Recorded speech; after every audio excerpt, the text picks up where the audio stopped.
बिस्मिल्लाहिर्रहमानिर्रहीम। अस्सलामु अलैकुम वरहमतुल्लाहि वबरकातुहू।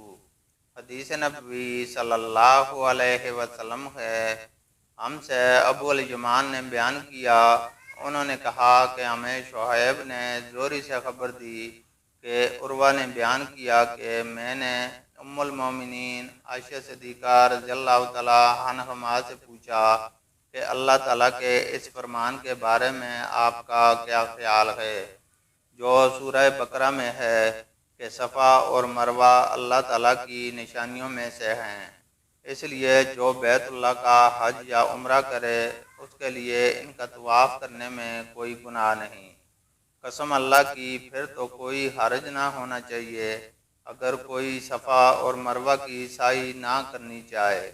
आयशा रज़ियल्लाहु तआला अन्हा ने फरमाया, भतीजे तुमने यह बुरी बात कही, अल्लाह का मतलब यह होता तो कुरान में यूं उतरता, इनके तवाफ़ ना करने में कोई गुनाह नहीं। बात यह है कि यह आयत तो अंसार के लिए उतरी थी, जो इस्लाम से पहले मनात बुत के नाम पर जो मुशल्लल में रखा हुआ था और जिसकी यह पूजा किया करते थे। ये लोग जब ज़माने जलियत में एहराम बांधते तो सफ़ा मरवा की साई को अच्छा नहीं ख्याल करते थे। अब जब इस्लाम लाए तो रसूलुल्लाह सल्लल्लाहु अलैहि वसल्लम से इसके मुतालिक पूछा और कहा कि या रसूलल्लाह, हम सफ़ा और मरवा की साई अच्छी नहीं समझते थे।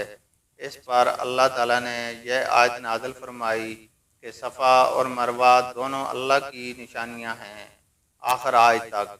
आयशा सिद्दीक़ा रज़ियल्लाहु तआला अन्हा ने फरमाया कि रसूलुल्लाह सल्लल्लाहु अलैहि वसल्लम ने इन दो पहाड़ों के दरमियान सही की सुन्नत जारी की है, इसलिए किसी के लिए मुनासिब नहीं है कि उसे तर्क कर दे।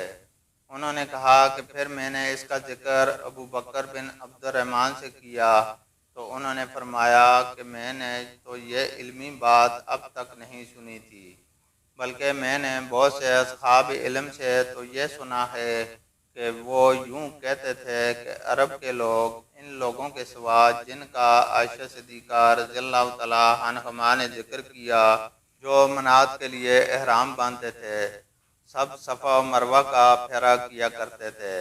और जब अल्लाह ने कुरान शरीफ में बैतुल्लाह के तवाफ़ का जिक्र फरमाया और सफ़ा और मरवा का जिक्र नहीं किया तो वो लोग कहने लगे, या रसूल अल्लाह, हम तो जलियत के ज़माना में सफ़ा और मरवा का फेरा किया करते थे और अब अल्लाह ने बैतुल्लाह के तवाफ़ का जिक्र तो फरमाया लेकिन सफ़ा और मरवा का जिक्र नहीं किया, तो क्या सफ़ा और मरवा की साई करने में हम पर कुछ गुनाह होगा? तब अल्लाह ने यह आयत उतारी, सफ़ा और मरवा अल्लाह की निशानियां हैं, आखिर आयत तक। अबू बकर रज़ियल्लाहु तआला अन्हु ने कहा, मैं सुनता हूँ कि यह आयत दोनों फ़िरक़ों के बाब में उतरी है, यानी इस फ़िरक़े के बाब में जो जलियत के ज़माने में सफ़ा और मरवा का तवाफ़ बुरा जानता था और उसके बाब में जो जलियत के ज़माने में सफ़ा और मरवा का तवाफ़ किया करते थे। फिर मुसलमान होने के बाद उसका करना इस वजह से कि अल्लाह ने बैतुल्लाह के तवाफ़ का जिक्र किया और सफ़ा और मरवा का नहीं किया, बुरा समझे। यहाँ तक कि अल्लाह ने बैतुल्लाह के तवाफ़ के बाद उनके तवाफ़ का भी जिक्र फरमा दिया। अल्लाह ताला से दुआ है कि वह हमें कुरान और हदीस को सुनने, समझने और उस पर अमल करने की तौफीक अता फरमाए। आमीन।